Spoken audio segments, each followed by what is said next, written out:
research and development.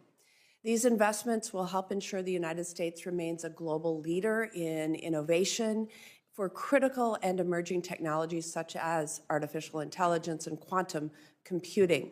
Unfortunately, it has been reported that the Trump administration is considering reducing the National Science Foundation, their annual budget, by up to 66%. And I believe this would be a disastrous step backwards in the international race to invest in and develop these technologies. So, Mr. Kratsios, do you support the bipartisan investments that have been made under the CHIPS and Science Act?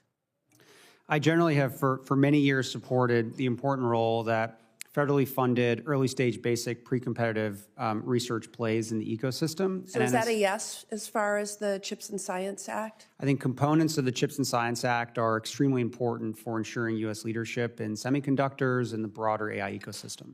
Okay. Do you think it would be wise to reduce the budget of the National Science Foundation and cut back on these critical investments in research and development? I can't speak necessarily to the top line of the National Science Foundation budget. Well, 66% is what we've heard floated.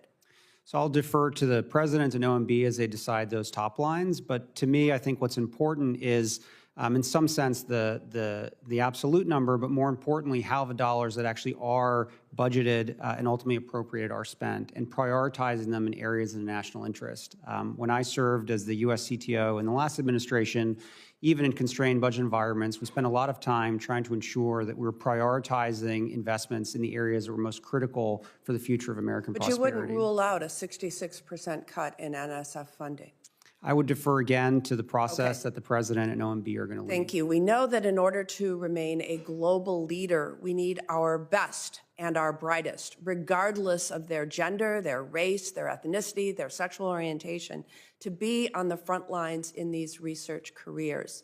That is why the Bipartisan CHIPS and Science Act requires OSTP to develop and publicize guidance to federal laboratories and universities on best practices to help identify any institutional barriers that limit the recruitment, retention, and advancement of women and underrepresented minorities in STEM research careers. So, Mr. Kratsios, do you believe President Trump's executive order ending DEI programs contradicts this bipartisan law?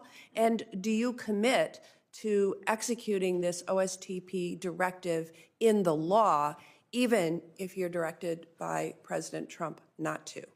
I do not believe that the DEI executive order is in conflict with the law. I have for many years and will continue to advocate for all Americans to be able to pursue STEM degrees. In my opinion, there are not enough Americans pursuing advanced degrees in STEM, and it would be my priority, and if I was to be confirmed, to try to get as many Americans as possible to go back into the STEM fields.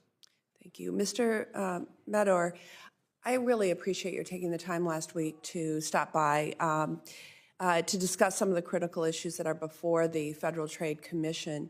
In our meeting, we discussed our shared concerns around the market consolidation in the healthcare industry. I appreciated hearing from you about your perspectives on private equity's acquisition of hospitals, physician groups, and nursing homes.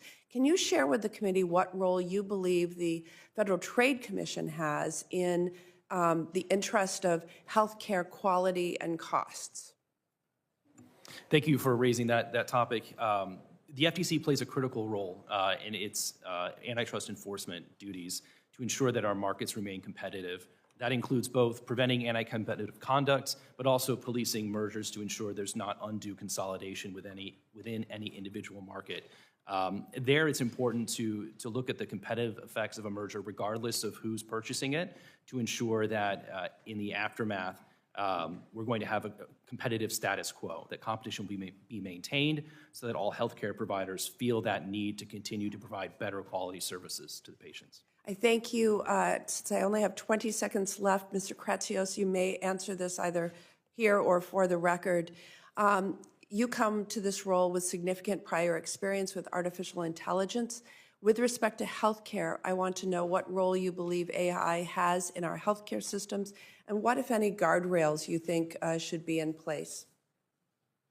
I think one of the greatest and most impactful applications of artificial intelligence will be in the world of healthcare, from drug discovery to the way that we operate our healthcare institutions.